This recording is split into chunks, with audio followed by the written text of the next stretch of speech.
El ministro de Defensa ruso Sergei afirmó que la llamada contraofensiva de Ucrania no ha tenido éxito en ninguno de los frentes de combate. Declaró que en el mes de junio las fuerzas de Kiev perdieron más de 900 vehículos blindados, incluidos 16 tanques de producción alemana, mientras el Servicio Federal de Seguridad del país eslavo ha frustrado un intento de asesinato contra el jefe de la República Rusa de Crimea. Desde las Fuerzas Armadas de Rusia informan que han destruido maquinaria suministrada por algunos países occidentales a Ucrania. Escuchemos lo que dijo el ministro de Defensa de Rusia sobre el tema. Solo en las direcciones operativas del sur de Donetsk, Zaporozhye, donde las tropas ucranianas llevan a cabo intentos infructuosos de atacar, las Fuerzas Armadas de Rusia eliminaron 15 aviones, 3 helicópteros y 920 vehículos blindados, incluyendo 16 Leopard. Esto es casi el 100% de los tanques de este tipo suministrados por Polonia y Portugal. Además, el Ministerio de Defensa explicó las acciones tomadas en el frente. Mencionó que se realizó un ataque combinado contra puntos de control y maquinaria bélica de Ucrania usando proyectiles guiados y también de fragmentación. Así vemos las imágenes también de las acciones de las tropas rusas, que reportan que se eliminaron 15 aviones, 3 helicópteros, 920 vehículos blindados, incluyendo 16 tanques Leopard, que serían casi la totalidad de los que Polonia y Portugal enviaron a Ucrania. En este contexto también hay reportes de una aparente desilusión por parte de algunos países occidentales cuando ya va un mes de la contraofensiva ucraniana. Desde Alemania reportan que se han destruido un 13% de los tanques enviados, y que se aumentó el dinero prometido para Ucrania casi 3 veces para llegar a unos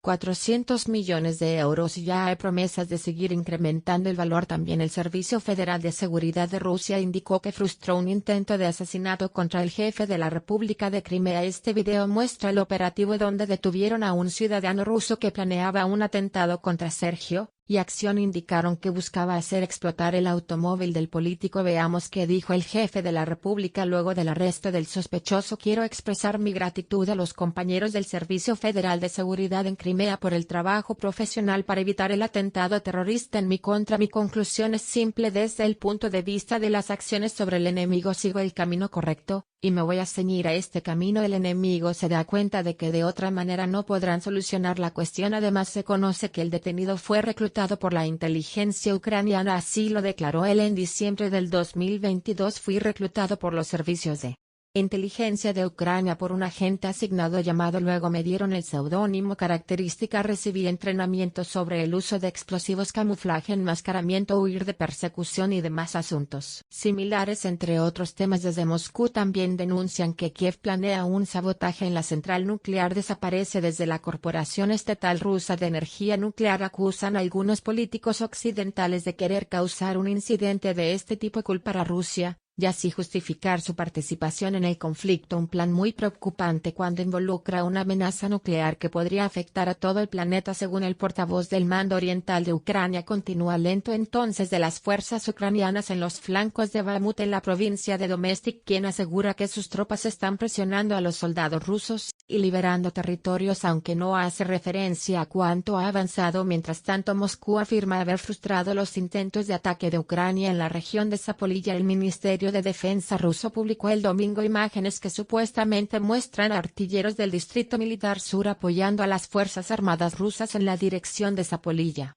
y repeliendo ataques ucranianos, víctima de los bombardeos. Aunque en otra región, Gramato, la escritora ucraniana Victoria Amelina, de 37 años, falleció este domingo. Mientras tanto, en Kharkiv, algunos vecinos intentan reconstruir sus hogares tras 6 meses de combates. Todo quedó destruido en el pueblo del Renk. En la mayor parte de la población, entre 450 y 850 habitantes, ha huido. Los representantes de los ministerios de Exteriores de Rusia y Brasil abordaron la interacción de los países dentro de varios formatos internacionales como el G20, la ONU, y en particular el BRICS. Según el comunicado, el acto se celebró en un ambiente tradicionalmente amistoso. Las partes discutieron las perspectivas de la cooperación bilateral en las esferas política, material, cultural y humanitaria. Ambos países confirman que están dispuestos a continuar estrechas relaciones. Al mismo tiempo, cada vez más países solicitan oficialmente su adhesión al BRICS. La semana pasada confirmó la aplicación Etiopía, y este mismo año también presentaron solicitudes Bangladesh y Egipto. El canciller ruso Sergei Lavrov señaló que el proceso para acordar nuevos candidatos y la ampliación del BRICS ya está en marcha y se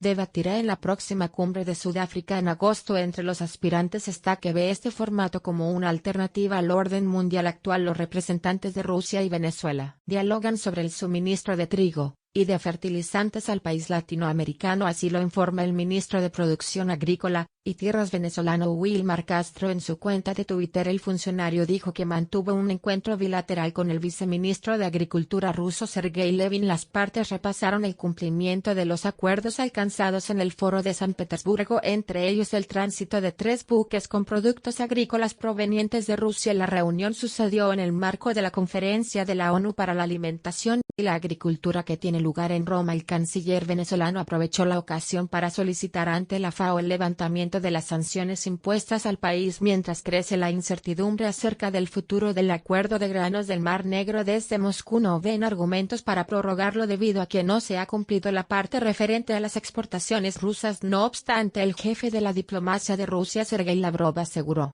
que las naciones más pobres recibirán suministros de forma gratuita. La atención a Medio Oriente causa la preocupación del secretario general de la ONU y genera reproches de la comunidad internacional. Así, el ministro de Exteriores de Cuba Bruno Rodríguez condenó la operación militar de Israel en el campamento de refugiados de Jenin e instó a cesar la agresión contra el pueblo palestino. Señala que esta constituye una amenaza a la estabilidad y la paz en Medio Oriente. El operativo armado dejó al menos 9 muertos y cerca de un centenar de heridos, 20 de ellos en estado grave según el Ministerio de Salud palestino. Ante la escalada de la violencia, la Media Luna Roja informa que está evacuando a más de 500 familias del campo de refugiados. El lunes por la noche las fuerzas israelíes se lanzaron un masivo esfuerzo antiterrorista a la ciudad de Jenin en la zona norte de Cisjordania. Los residentes locales denuncian explosiones, ataques desde aire y tierra y el uso de gases lacrimógenos. El ejército israelí informó también sobre la destrucción de un laboratorio que contenía cientos de explosivos y armas. El primer ministro Benjamin Netanyahu dijo que el operativo durará el tiempo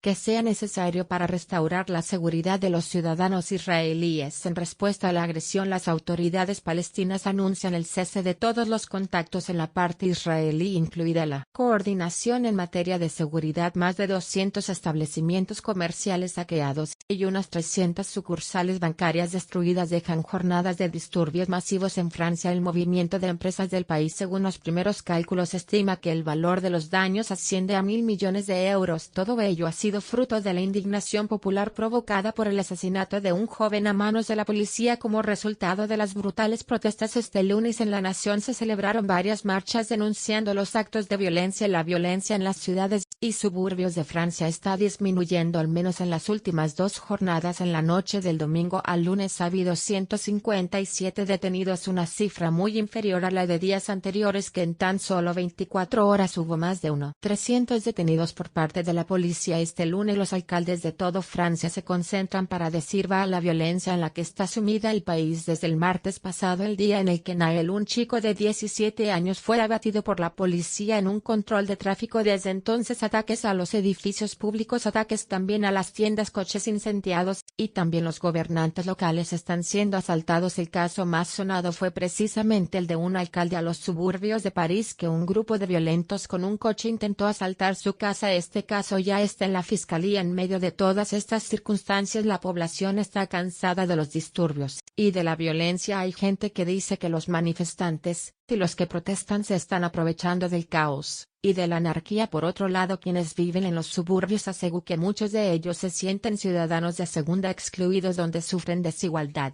y menos opciones de empleo. Un dato interesante es que la familia del policía que asesinó a Nael y también la familia de Nael han recaudado dinero. El dinero que ha recaudado la familia del policía es más de 850.000 euros, mientras que la familia de Nael está en torno a 100.000 euros. Nos encontramos en un país cansado de las crisis cíclicas. Recordemos las protestas de los chalecos amarillos, también las protestas por las pensiones hace solo unos meses, y ahora nos encontramos ante unos disturbios que atacan a uno de los problemas profundos que tiene el país: la desigualdad, la estigmatización y la polarización que vive en Francia, y Argentina expresa la necesidad del Mercosur de comercializar en moneda local e hizo énfasis en la importancia del bloque en la producción de alimentos, minerales y energía en el mundo. Además indica que es necesario actualizar el texto del 2019 acerca del Tratado de Libre Comercio con la Unión Europea. En este sentido, Cecilia Todesca, secretaria de Relaciones Económicas Internacionales de Argentina, afirmó que la región responderá a las nuevas exigencias con carácter más estricto del bloque europeo. Las declaraciones se dieron en el marco de la edición 62 de la Cumbre del Mercosur. Hubo asistencia completa, asistencia perfecta de los cancilleres que representan en este caso a los países asociados al Mercosur en el marco de la 62ª reunión del bloque sudamericano creado en 1991. Estuvieron los ministros de Relaciones Exteriores de Argentina, la República Federativa del Brasil, Paraguay, Uruguay y Bolivia, que recordemos sigue con un estado de proceso de adhesión plena que todavía no ha sido aprobado. Todos los funcionarios de cada uno de los países escucharon atentamente el repaso que hizo la nación anfitriona en este tiempo en el que finaliza su presidencia pro tempore del mercado. En ese sentido, Santiago Cafiero, el canciller de la República Argentina, enfatizó que fue un periodo de 6 meses muy fructífero porque se logró avanzar con el foro empresarial en áreas como la biotecnología, la transición hacia la movilidad sustentable y la mejora y mayor producción de medicamentos y equipamiento médico para todos los países miembros del bloque. Asimismo, el jefe de la cartera de Exterior resaltó que hubo un crecimiento del 48% en el comercio exterior entre 2019 y 2022, con más de 750.000 millones de dólares en términos de exportaciones, lo que significa otras cosas el mayor valor histórico del bloque. Al subrayar estas estadísticas positivas, el canciller de Argentina advirtió que todos estos logros fueron posibles gracias a la unión de las naciones, que dejaron de lado las pretensiones individuales de los estados que en algunos momentos habían generado mucha crispación en el Mercosur. Escuchemos ahora sus declaraciones ampliando los conceptos. Las presidencias pro tempores cada 6 meses lo que generan son las oportunidades de imprimir cada uno las prioridades que considera que son esenciales para el mayor integración, porque en este mundo de incertidumbre el desafío de achicar las brechas de desarrollo que tenemos como región se hacen a partir de más integración y no de menos integración. No vamos a conseguir nada si nos desintegramos, si nos aislamos. Un párrafo aparte lo tuvo el preacuerdo de asociación estratégica entre el Mercosur y la Unión Europea, que recordemos se firmó en 2019, y aún no se pudo poner en marcha. Sobre este tema, Santiago Cafiero destacó que es necesario trabajar en una actualización de lo firmado hace 4 años, ya que ese entendimiento, tal como fue cerrado en su momento, refleja un esfuerzo desigual entre bloques asimétricos, y no responde al escenario internacional actual. Las diferencias entre regiones se ven, por ejemplo, en el PBI de la Unión Europea, 6 veces más grande que el del Mercosur. También se dejó en claro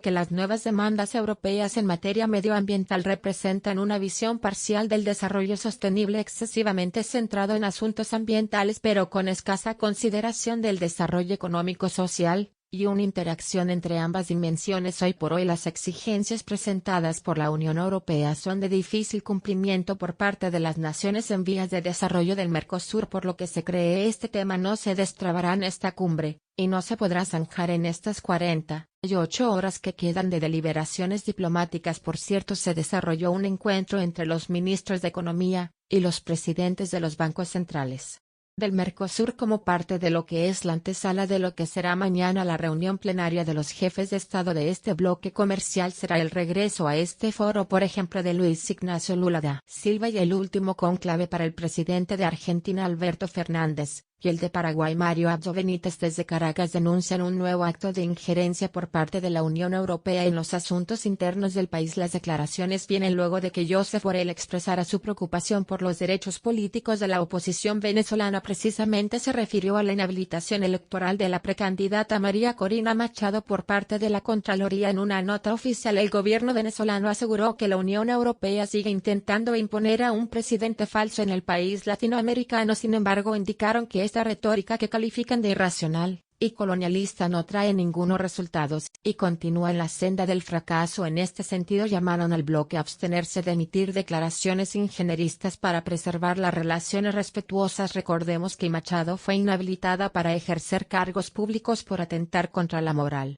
administrativa, el Estado de Derecho y la soberanía. A la funcionaria la acusan por hacer omisiones en declaraciones juradas, y haber sido partícipe de la trama de corrupción de Juan Guaidó. No nos podemos quedar callados, señaló Andrés Manuel López Obrador ante la controvertida política antimigratoria del gobernador de Florida Ron DeSantis. Esto luego de que entrara en vigor una ley que castiga a las personas o empresas que ayuden a los indocumentados. El presidente mexicano denunció que con tales reformas se desprecia a los buscadores de asilo. Destacó que Ron DeSantis no merece ni un voto en las próximas elecciones presidenciales de Estados Unidos. Estamos en contra de la reforma migratoria de Santi, el gobernador de Florida, que está en contra de los migrantes, y un voto, Padre Santo, el que no quiera su patria no quiera a su madre, ni un voto a quienes desprecian a los migrantes. No nos podemos quedar callados si Estados Unidos es una gran nación nacido por los migrantes, y él está por el muro, y por el maltrato a los migrantes transpira a ser candidato a la presidencia por el Partido Republicano. Muchos abusos. El presidente destacó que los migrantes merecen ser respetados y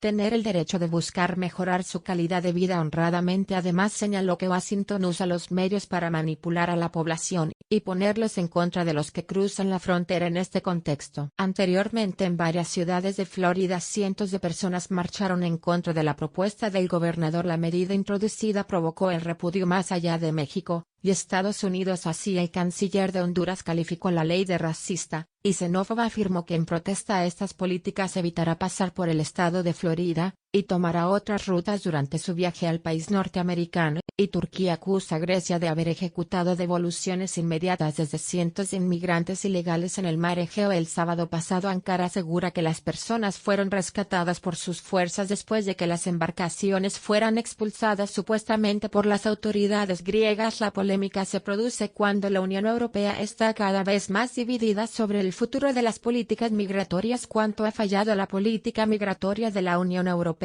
Y es que en la ruta hacia las Islas Canarias por el Atlántico la omisión de socorro parece ser una estrategia del control migratorio. Tan solo en el 2022 más de 1.700 personas perdieron la vida al tratar de hacer esta ruta. Ahora, en relación a los hechos en Francia, y algunas declaraciones interesantes. Veamos. Por ejemplo, el primer ministro polaco dijo que la migración ilegal ha llevado a Suecia y Francia. También tenemos las declaraciones del fiscal general de Polonia, que dice que la política multicultural es un fracaso total, haciendo alusión a los disturbios en Francia cuyo principal motor son los ciudadanos africanos, y también los asiáticos. Esto ha servido para que el gobierno conservador de este país busque impulsar un referéndum antimigrante con argumentos que van desde la defensa de la soberanía y también la seguridad nacional. Ahora, por su parte, el líder del partido Vox, Santiago Abascal, ha dicho que el continente europeo está amenazado por turbas de antieuropeos, algo que han calificado como una indirecta contra la comunidad musulmana en Barcelona. Pero bueno, la postura no parece ser la misma con todos los funcionarios. Veamos lo que dice el presidente del gobierno español, Pedro Sánchez, quien encabeza el Consejo de la Unión Europea, y dijo que buscará cerrar las negociaciones sobre el